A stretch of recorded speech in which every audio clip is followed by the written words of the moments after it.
একটি আনস্মার্ট মেয়ে যে কিনা খুব সাধারণভাবে জীবনযাপন করত, কিন্তু তার এই আনস্মার্টের জন্য কোনো ছেলেই তাকে পছন্দ করত না। বিয়ে দিতে না পেরে নিজের বাবাও মেয়েটিকে ঘর থেকে বের করে দেয়।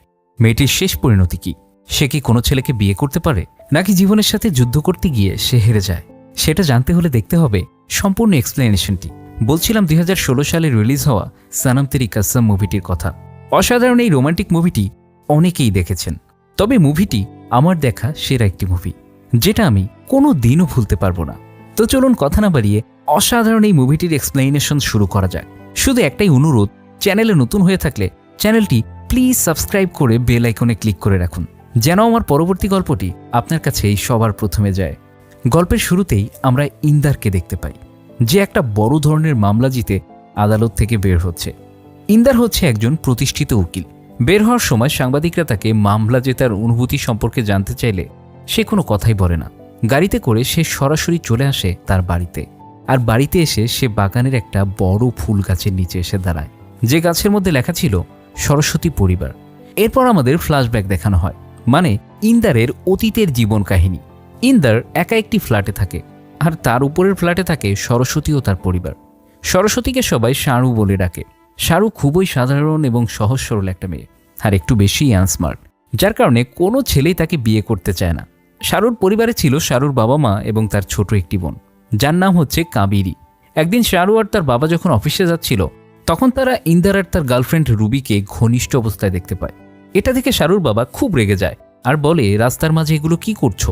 গেটের সামনে দিয়ে তো আরও লোক অফিসে যাবে, তাই না? তখন শারু ইন্দারকে দেখে তার বাবার সাথে চলে যায়। দেখা যায় শারু একটা লাইব্রেরিতে চাকরি করে। একদিন শারুর এক পরিচিত অফিসার তার কাছে আসে, যার নাম হচ্ছে অভিমন্যু। শারু তার বসের জন্য বেশ কয়েকটি বই দিয়েছিল, যেগুলো অভিমন্যুর বস খুব পছন্দ করেছে। বইগুলো ফেরত দিতে এসে অভিমন্যু বলে, তোমার দেওয়া বইগুলো আমার বসের খুব পছন্দ হয়েছে। আর সাথে সে এটাও বলে, তুমি কি আমার বসের একটা বড় পার্টিতে টেডি হয়ে ডান্স করতে পারবে? প্রথমে শারু রাজি না হলে সে শারুর হাত ধরে অনুরোধ করে আর বলে, তুমি যদি টেডি হয়ে ডান্স করো তাহলে আমার লাইফ সেট হয়ে যাবে। শারু সহজ সরল মেয়ে হওয়ায় সে তখন রাজি হয়ে যায়। এরপর সেই পার্টির দিন আসে। শারু তখন টেডি হয়ে সেই পার্টিতে যায়। সেখানে শারুর লাইব্রেরির অনেক কলিগও উপস্থিত ছিল। শারু টেডি হয়ে ডান্স করে সবাইকে আনন্দ দিতে থাকে। কিছুক্ষণ পর দুজন মেয়ে কলিগ এসে শারুকে খুব অপমান করে আর বলে, দেখো তোমরা, আজকে পার্টিতে কে এসেছে? সরস্বতী শারু আজকে ভাল্লুক হয়ে পার্টিতে এসেছে। একজন বলে, ভালোবাসা দিবসে তুমি টেডি হয়ে অফিসে আসবে? তোমাকে দেখে সবাই অনেক পছন্দ করবে। অপমান সহ্য করতে না পেরে শারু কাঁদতে কাঁদতে পার্টি থেকে চলে যায়। আর যখন সে লিফটে করে নামছিল, তখন লিফটের ভেতরে ইন্দারও চলে আসে। কিন্তু ইন্দার জানতো না টেডি পরা এই মেয়েটি আসলে শারু। লিফটে করে নামার সময় হঠাৎ করে লিফটটা বন্ধ হয়ে যায়। অনেকক্ষণ যাবৎ এভাবে থাকার পরেও যখন লিফটটা ঠিক হচ্ছিল না, তখন লিফটের ভেতরে অতিরিক্ত গরম অনুভব হয়, যার কারণে ইন্দার তার শার্টটা খুলে ফেলে। ইন্দারকে এই অবস্থায় দেখে শারু অনেক ভয় পাচ্ছিল বলে সে তার টেডির পোশাকটি খোলে না। কিন্তু এরপর যখন ইন্দার তার প্যান্টটা খুলতে যাবে, ঠিক ওই মুহূর্তে শারু চিৎকার করে তাকে বাধা দেয় আর টেডির মুখোশটি খুলে ফেলে। ইন্দার তখন তার কাছে সরি বলে, কারণ সে ভেবেছিল টেডি পরা লোকটা হয়তো কোনো ছেলে মানুষ। যাই হোক, এরপর লিফটটা ঠিক হলে শারু সেখান থেকে চলে যায়। এরপর একদিন ইন্দার শারুর লাইব্রেরিতে আসে বই নিতে। সে মাঝে মধ্যেই লাইব্রেরিতে আসতো, আর শারু তাকে ভালো ভালো বই দিত পড়ার জন্য। এরপর দৃশ্য চলে আসে শারুর বাড়িতে। শারুর বোন কাবেরীর সাথে তার বয়ফ্রেন্ডের বিয়ে ঠিক হয়ে আছে, কিন্তু শারুর বাবা বড় মেয়েকে বিয়ে না দিয়ে কখনো ছোট মেয়েকে বিয়ে দেবে না। দেখা যায় সে শারুর জন্য পাত্র ঠিক করে, কিন্তু শারুকে দেখে ছেলেরা পছন্দ করে না। আর এই নিয়ে 10টা ছেলে তাকে রিজেক্ট করেছে। একটি ছেলেও তাকে বিয়ে করতে চাইছে না। শারুর বিয়ে হচ্ছে না বলে শারুর ছোট বোন তাকে রাগ দেখিয়ে অনেকগুলো কথা শোনায়, কারণ তার বয়ফ্রেন্ড তাকে 1 মাসের সময় দিয়েছে। এর মধ্যে তাকে বিয়ে করতে হবে, না হলে সে অন্য মেয়েকে বিয়ে করে ফেলবে। কাবেরী তখন তার বয়ফ্রেন্ডের সাথে পালিয়ে বিয়ে করার সিদ্ধান্ত নেয়। শারু তখন তার বোনকে অনেক বোঝায় আর বলে, এটা করলে বাবা অনেক কষ্ট পাবে। আমি তোকে কথা দিচ্ছি, 1 মাসের ভেতরে কোনো একটা ব্যবস্থা করে দেব। ইন্দারের যে গার্লফ্রেন্ড ছিল সে বড় একজন স্টাইলিশ মেকওভার, তাই শারু তার অ্যাপয়েন্টমেন্ট নিতে চাইলে সে জানতে পারে 3 মাস সময় লাগবে, কিন্তু শারুর হাতে সময় রয়েছে মাত্র 1 মাস। সে বাধ্য হয়ে ভোর রাতে ইন্দারের বাসায় চলে আসে, যাতে ইন্দারের মাধ্যমে তার গার্লফ্রেন্ডের কাছ থেকে অ্যাপয়েন্টমেন্ট নিতে পারে। শারু তখন ইন্দারকে বিষয়টা জানায়। তার একটু পরেই সেখানে ইন্দারের সেই গার্লফ্রেন্ডের রুবি চলে আসে, আর তাদের দুজনকে একসাথে দেখে ভুল বুঝতে থাকে। ইন্দার তখন রুবিকে বোঝায় আর বলে, শারু আমার কাছে তোমার অ্যাপয়েন্টমেন্ট নেওয়ার জন্যই এসেছে, এর বাইরে আমাদের আর কোনো সম্পর্ক নেই। কিন্তু রুবি তখন অনেক রাগারাগি করে, আর ইন্দার ও শারুকে অনেকগুলো কথা শোনায়। যাওয়ার সময় সে শারুর দিকে একটা মদের বোতল ছুঁড়ে মারে, যার ফলে কাচের টুকরোগুলো তখন ইন্দারের গায়ে এসে লাগে, যার কারণে তার অনেকখানি কেটে যায়। এজন্য ইন্দার আর শাহরু একটা মেডিসিনের দোকানে যাওয়ার জন্য বের হয়। তখন তাদের দুজনকে ওয়াচম্যান দেখে ফেলে, আর এই বিষয়টা সবাইকে বলে দেয়। এরপর তারা যখন একটা মেডিসিনের দোকানে যায় তখন সেখানে একটা পুলিশ অফিসার চলে আসে, আর এত রাতে তাদের দুজনকে দেখে আর গায়ে রক্ত দেখে পুলিশ অফিসার তাদের জেলে নিতে চায়। তখন শাহরু পুলিশকে সব কিছু খুলে বলে আর বলে, স্যার ওর কোনো দোষ নেই, সামান্য একটু ভুল বোঝাবুঝি হয়ে ওর গার্লফ্রেন্ড রাগ করে ওর দিকে বোতল ছুঁড়ে মেরেছিল, যার কারণে ওর সামান্য কেটে গেছে। তখন পুলিশ বলে, ঠিক আছে, ওর গার্লফ্রেন্ডকে থানায় নিয়ে আসো।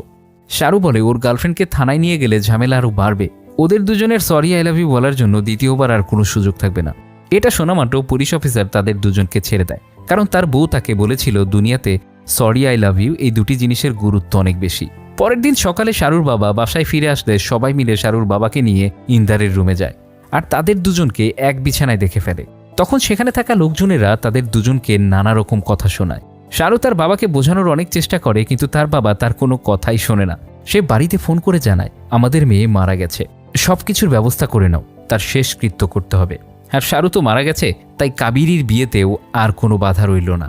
এদিনের পর শাহরুর বাবা শাহরুকে বাসায় তোলে না, যার কারণে শাহরুর থাকার মতো কোনো জায়গা ছিল না। তখন ইন্দার শাহরুর থাকার জন্য একটা বাসার ব্যবস্থা করে দেয়। পরের দিন তারা দুজনে বাজার করতে গিয়ে একটি দোকানে যায়। ইন্দার দোকানদারকে তার নিজের জন্য একটা স্পেশাল শরবত এবং শাহরুর জন্য একটা নর্মাল শরবত দিতে বলে, কিন্তু শাহরু তখন ইন্দারের স্পেশাল শরবতটা নিয়ে খেয়ে ফেলে, যেটা মূলত নেশার পানি ছিল, যার কারণে সেটাকে শাহরু অনেক মাতলামি করতে থাকে আর পুরো বাজারটাই এলোমেলো করে ফেলে। পরের দিন নেশা কেটে গেলে শাহরু ইন্দারের কাছে জানতে চায় সে নেশা করার পর কি রকম মাতলামি করেছে। তখন ইন্দার জানায়, তোমার মাতলামির পুরোটাই রোমান্টিক মাতলামি ছিল, তুমি হচ্ছে একটা রোমান্টিক মাতাল। তারা যখন হাঁটছিল তখন শাহরু খেয়াল করে রাস্তায় একটা লোকের ওয়ালেট পড়ে যায়, কিন্তু সেই ওয়ালেটটি অন্য একজন এসে তুলে নেয়। তখন শাহরু এসে বলে, এটা তো অন্য একজনের ওয়ালেট, কিন্তু ওই লোকটি বলে এটা আমার ওয়ালেট। তখন সেখানে ইন্দার আসলে লোকটা ইন্দারকে ওয়ালেটটি দিয়ে দেয়। ইন্দার ওয়ালেটটি দেখে তাকে আবার ফেরত দিয়ে দেয় আর শাহরুকে চলে আসতে বলে, কিন্তু শাহরু সেই ওয়ালেটটি নিয়ে আসল মালিককেই ফেরত দেয়।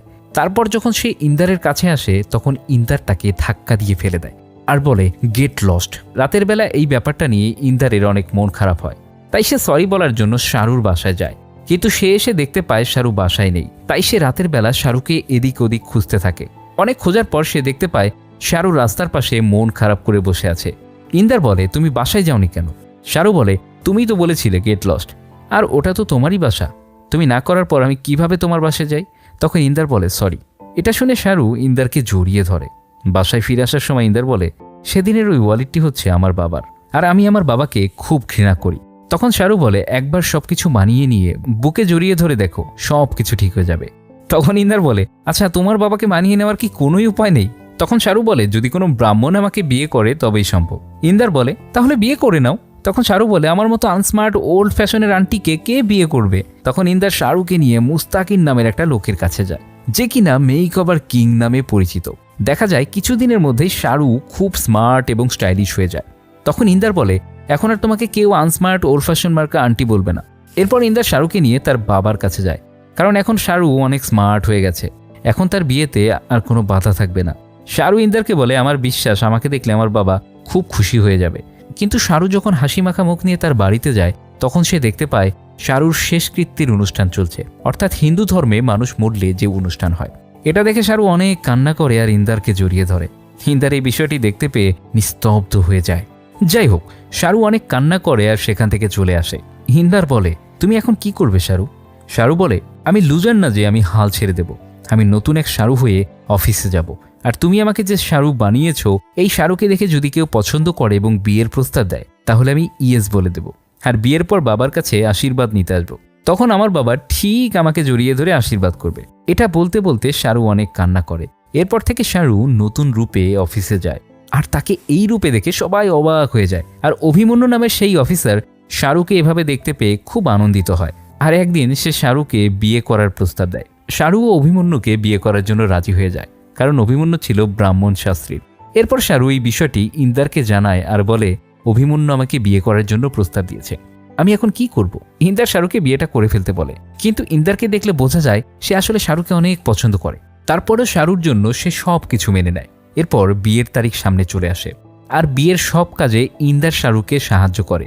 বিয়ের দিন ইন্দার শাহরুখকে নিয়ে কোর্ট ম্যারেজ অফিসে আসে আর অভিমন্যুর জন্য অপেক্ষা করে, কিন্তু অনেক সময় অপেক্ষার পরেও অভিমন্যু সেখানে আসে না, যার কারণে ইন্দার তাকে ফোন দেয়। ফোন বন্ধ পাওয়ায় শাহরু অভিমন্যুর বাড়িতে যায়। তখন অভিমন্যু জানায় সে বিয়ে করতে পারবে না, কারণ তার বাবা মা এই বিয়েতে রাজি নয়। আর অভিমন্যুর বাবা জানায় যে মেয়ে জীবিত অবস্থায় তার সৎকার করা হয় আর যে মেয়েকে তার বাবা বাড়ি থেকে বের করে দেয় সেই মেয়েকে আমি পুত্রবধূ করতে চাই না। এটা শুনে শাহরু অনেক কষ্ট পায়। যাই হোক, এরপর শাহরু আর ইন্দার একটা হোটেলে যায়, যে হোটেলটি শাহরু আর অভিমন্যুর হানিমুনের জন্য বুক করা ছিল। সেখানে গিয়ে শাহরু বলে, দেখো আমি কত সুন্দর, কিন্তু তারপরেও কেউ আমাকে বিয়ে করতে চায় না। তখন শাহরু ইন্দারকে কাছে চায়, কিন্তু ইন্দার বলে সকালে তুমি এই বিষয়ের জন্য আমাকে ঘৃণা করবে। কিন্তু শাহরু কোনো কথাই শোনে না। সে ইন্দারকে একটা কিস করে আর তার সাথে ঘনিষ্ঠ হয়ে যায়। ইন্দারের তখন খুব খারাপ লাগে, কারণ সে এরকম কোনো কিছুই চাচ্ছিল না। সকালে ঘুম থেকে উঠে ইন্দার দেখতে পায় শাহরু তার পাশে নেই, তাই সে শাহরুকে খুঁজতে থাকে আর জানালার কাছে গিয়ে দেখে শাহরু নিচে অভিমন্যুর সাথে রয়েছে। আর শাহরু তাকে একটা মেসেজ দিয়ে বলে অভিমন্যু দেখা করতে এসেছিল, আমি বুঝতে পারছি না তোমাকে সরি বলবো না গুড বাই বলবো নাকি ধন্যবাদ দেব। শাহরুর এই মেসেজটি পড়ে ইন্দার অনেক কষ্ট পায় আর তাই সে নিজের বাসায় ফিরে আসে। একদিন শাহরুর মা এসে বলে আমার মেয়ের বিয়ে ঠিক হয়েছে, তুমি এই বিয়ের কার্ডটা শাহরুর কাছে পৌঁছে দিও। তখন ইন্দার বলে আমার সাথে শাহরুর কোনো যোগাযোগ নেই আর আমি এই শহরটা ছেড়েও চলে যাচ্ছি। কিন্তু শাহরুর মায়ের মন খারাপ দেখে সে কার্ডটা নিয়ে নেয় আর বলে আমি শাহরুর কাছে কার্ডটা পৌঁছে দেব। এরপর সে কার্ড হাতে নিয়ে শাহরুর অফিসে যায়, কিন্তু সেখানে শাহরুকে না পেয়ে সে অভিমন্যুর কাছে যায় কার্ডটা দেওয়ার জন্য। তখন অভিমন্যু জানায় সে শাহরুর সাথে থাকে না। তখন ইন্দার বলে আমি দেখেছি তোমরা একসাথে হোটেলের নিচে কথা বলছিলে। তখন অভিমন্যু বলে কথা আমরা বলেছিলাম ঠিকই, কিন্তু এটা ছিল আমাদের পার্সোনাল কথা, যেটা বলার পর আমি আমার পথে আর ও ওর পথে। এগুলো শোনার পর ইন্দার অনেক রেগে যায় আর এরপর সে শাহরুকে খুঁজতে বের হয়। অনেক খোঁজাখুঁজির পর শাহরুকে একটা জঙ্গলের নিচে বসা অবস্থায় দেখতে পায়। এরপর সে তার কাছে গিয়ে বলে আমার কাছে একটা বন্দুক আছে, এরপর যদি আমাকে না বলে কোথাও চলে যাও তাহলে তোমার মাথা থেকে পেট পর্যন্ত গুলি চালিয়ে দেব। শাহরু তখন তাকে ইগনোর করতে থাকে। তারপর ইন্দার বলে তুমি একা এই জঙ্গলে কি করছো? তখন শাহরু বলে তুমি কে আমার, আর তুমি এটা বলার কে? ইন্দার বলে তুমি আগে এটা বলো ওই দিন রাতের পর আমি তোমার কে হই। এটা শুনে শাহরু রাগ দেখিয়ে বলে রাত চলে গেছে আর সব শেষও হয়ে গেছে, আর ওই রাতে যা কিছু হয়েছে সব অভিমন্যুকে ভোলার জন্য হয়েছে, এখন প্লিজ আমাকে ছেড়ে দাও। এটা শুনে ইন্দার কান্না করে চলে আসে আর শাহরু নিজেও অনেক কান্না করতে থাকে।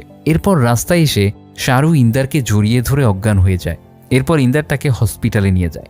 সেখানে ডাক্তার বলে শাহরুর ব্রেইন টিউমার রয়েছে, তার অপারেশন করা হয়নি, যার কারণে আমরা তাকে ওষুধ দিয়ে চিকিৎসা দিচ্ছি।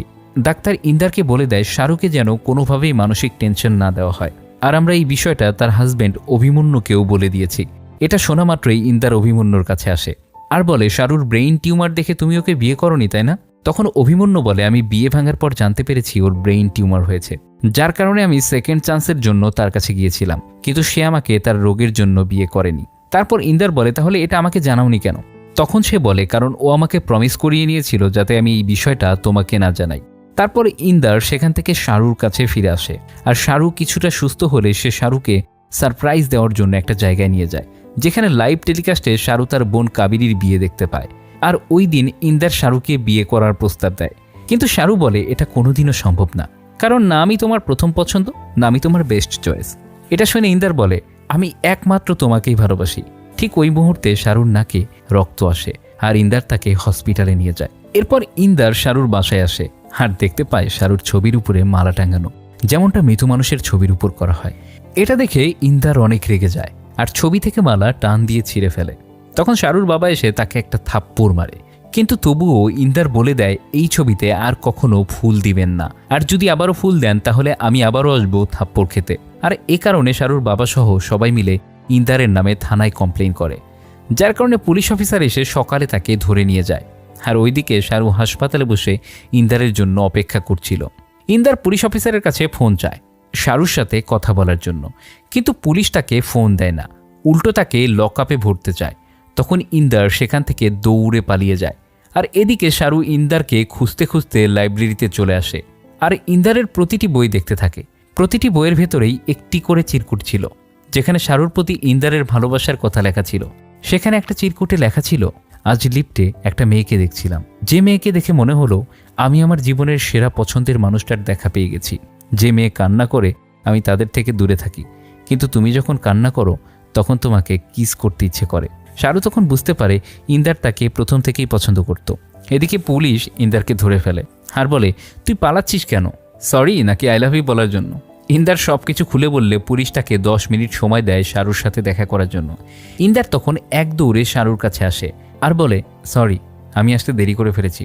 শাহরু বলে, তুমি তো কখনো আমাকে বলোনি আমি তোমার বেস্ট চয়েস। তখন ইন্দার কাঁদতে কাঁদতে বলে, তুমি আমার বেস্ট চয়েস, কিন্তু আমি তোমার বেস্ট চয়েস না। এটা শুনে শাহরুখ কান্না করে দেয় আর বলে, প্লিজ ম্যারি মি ইন্দার। এরপর ইন্দার শাহরুখকে জড়িয়ে ধরে আর ওই মুহূর্তে সেখানে পুলিশ এসে বলে 10 মিনিট হয়ে গেছে। কিন্তু তখন শাহরুখ কান্না আর ইন্দারের ভালোবাসা দেখে পুলিশ তাকে ছেড়ে দেয় আর বলে, এটা আমার তরফ থেকে তোমাদের বিয়ের উপহার। পরের দিন তারা বিয়ে করার সিদ্ধান্ত নেয়। বিয়ের আগের দিন শাহরুখ ইন্দারকে বলে, আমি মরে গেলে আমার ছবিতে মালা দিও না প্লিজ, আর আমাকে একটা ফুল গাছের নিচে কবর দিও, যাতে কেউ আমাকে দেখতে আসলে আমি ফুল হয়ে ঝরতে পারি। এরপর ইন্দার শাহরুর বাড়িতে যায় আর সেখানে গিয়ে শাহরুর ছবি থেকে মালা ছিঁড়ে ফেলে আর শাহরুর বাবাকে বলে, শাহরুর সাথে কালকে আমার বিয়ে। শাহরুখ যখন তার ছবির উপর মালা দেখে তখন সে খুব কষ্ট পায়, কান্না করে। আর শাহরুখ কান্না বন্ধ করার জন্য, আমি কাউকে মারতেও পারি আর মরতেও পারি, এটা বলে সে চলে আসে। পরের দিন সকালে তারা বিয়ে করার জন্য ম্যারেজ রেজিস্ট্রি অফিসে যায়। সেখানে তাদের সাথে সেই পুলিশ অফিসারও ছিল। তারা যখন মালা বদল করতে যাবে তখন সেখানে শাহরুর বাবা চলে আসে। শাহরুখ তখন তার বাবাকে জড়িয়ে ধরে আর বলে, বাবা প্লিজ তুমি বিয়েটা মেনে নাও। শাহরুর বাবা বলে, যদি না মেনে নেই তাহলে? এটা বলার সাথে সাথে শাহরুখ ইন্দারের হাত ছেড়ে দেয়। তখন শাহরুর বাবা বলে, কালকেই ছেলে আমাদের বাড়িতে গিয়েছিল আর সে আমাকে বলেছিল সে তোমার জন্য মরতেও পারে, আবার কাউকে মারতেও পারে, এর চেয়ে ভালো ছেলে আর হয় না। এরপর অবশেষে তাদের বিয়ে হয়ে যায়। কিন্তু শাহরুখ তখন সেখানে খুব অসুস্থ হয়ে পড়ে। এরপর শাহরুখকে হাসপাতালে নিয়ে যাওয়া হয়। শাহরুখকে এই অবস্থায় দেখে তার বাবা খুব ইমোশনাল হয়ে যায়। সে বলে, তুমি আগে সুস্থ হও, তারপর আমি সারা ইন্ডিয়ার মানুষকে দাওয়াত করে খাওয়াবো। তারপর শাহরুখ ডাক্তারকে জিজ্ঞেস করে, আমার হাতে আর কতক্ষণ সময় আছে? যতক্ষণ আমার হাতে এই মেহেদি আছে ততক্ষণ। ডাক্তার তখন শাহরুর বাবার সাথে একান্তে কথা বলতে চায়। তখন শাহরুর বাবা মা বুঝতে পারে তাদের মেয়ে আর বেশিক্ষণ বাঁচবে না। তখন তার বাবা কান্না করতে থাকে আর বলে, আমাদের তুই মাফ করে দিস, তুই বেঁচে থাকতেই আমরা তোর শেষকৃত্য করেছি। সে আরও বলে, বাবা সন্তানকে অভিশাপ দিক আর দোয়া দিক সবটাই ঈশ্বর দেখে আর মেনেও নেয়। আমি তো ভেবেছিলাম তুই ফিরে আসবি, মাপ চাইবি, আর আমি তোকে মাফ করে দেব। এসব বলতে বলতেই তার বাবা কান্না করতে থাকে। এদিকে ইন্দার যখন বাহিরে দাঁড়িয়েছিল তখন পুলিশ এসে তাকে একটা ব্যাগ দেয় আর একটা ডায়েরি বের করে বলে, এই ডায়েরির 65তম পৃষ্ঠাতে একটি শুকনো গোলাপ রয়েছে আর পেন্সিল দিয়ে একটা তারিখ লেখা আছে, 1994 থেকে 2005, যেখানে তোমার আর তোমার বাবার একটি ছবি দেওয়া আছে। এটার মানে কি? ইন্দার তখন দৌড়ে তার বাবার কাছে যায় আর বলে, বাগানের 1858 সালের সেই গাছটা কি এখনো আছে? তখন তার বাবা বলে, আছে, কিন্তু কেন? ইন্দার বলে, ওই গাছের নিচে আমার 2 কদম জমি চাই। তার বাবা বলে, এবার কাকে খুন করে এসেছো? ইন্দার তখন রাগ করে সেখান থেকে চলে আসে আর হাসপাতালে এসে শাহরুখকে বলে, তুমি আমাকে কখনো জিজ্ঞেস করোনি আমি কেন কাউকে খুন করেছিলাম? আমার বয়স যখন 13 তখন আমার দেখাশোনা করার জন্য একজন ছিল, আমি তাকে মায়ের মতো ভালোবাসতাম। কিন্তু একদিন আমার চাচা নেশা করে এসে তার রুমে ঢুকে যায়। জীবন বাঁচাতে গিয়ে তার হাতেই আমার চাচার মৃত্যু হয়। কিন্তু সেই দোষটা আমি আমার নিজের উপরে নেই, কারণ আমার বাবা একজন মস্ত বড় উকিল। তাই আমি ভাবতাম বাবা আমাকে যেভাবেই হোক বাঁচিয়ে নিয়ে আসবে, কিন্তু বাবা সেটা করেনি। সে আমাকে একা ছেড়ে দিয়েছে আর আমি এটা কখনো ভুলতে পারবো না। তখন শাহরুখ বলে, মানুষ একসাথে এই জন্যই থাকে যাতে একে অন্যকে মাফ করে দেয়। কিন্তু ইন্দার বলে, আমি তাকে কখনো ক্ষমা করতে পারবো না। তখন শাহরুখ ইন্দারকে ওয়াদা করায় যেন সে তার বাবাকে ক্ষমা করে দেয়। তারপর শাহরুখ কাঁদতে কাঁদতে ইন্দারকে বলে, আমাকে এখন বিদায় দাও। ইন্দার বলে, আমি তোমাকে কোথাও যেতে দেব না। শাহরুখ বলে, আমি তোমাকে অনেক ভালোবাসি। আর এটা বলেই শাহরুখ মারা যায়। ইন্দার তখন শাহরুখকে ধরে অনেক কান্না করে আর বের হওয়ার সময় তার বাবার সাথে দেখা হয়। তার বাবা বলে, একবার তোমাকে বাঁচাতে পারিনি, সেটা আমার জীবনের সবথেকে বড় ভুল ছিল, কিন্তু এখন আমি আমার ছেলের বউকে বাঁচাতে চাই। তখন ইন্দার জানায় শাহরুখ আর বেঁচে নেই। এটা শুনে তার বাবা অনেক কান্না করতে থাকে। শাহরুর কথা মতো ইন্দার তার বাবাকে ক্ষমা করে দেয় আর তার বাবাকে জড়িয়ে ধরে কান্না করতে থাকে। এরপর সিন চলে আসে বর্তমানে, যেখানে ইন্দার শাহরুর কবরের পাশে দাঁড়িয়ে আছে। ওই সময় গাছ থেকে অঝরে ফুল ঝরতে থাকে। ইন্দার বলে, তুমি এখন খুশি তো? তোমার স্বামী জিতে গেছে। আমি তোমাকে খুব মিস করি, প্রতিদিন মিস করি, অনেক মিস করি। আর এখানেই এই অসাধারণ মুভিটি শেষ হয়ে যায়। মুভিটি আপনাদের কাছে কেমন লাগলো সেটি অবশ্যই কমেন্টস করে জানাবেন। আর চ্যানেলে নতুন হয়ে থাকলে সাবস্ক্রাইব করে রাখবেন পরবর্তী মুভির এক্সপ্লেইন পাওয়ার জন্য। আজকের মতো এ পর্যন্তই, দেখা হবে নতুন কোনো গল্প নিয়ে।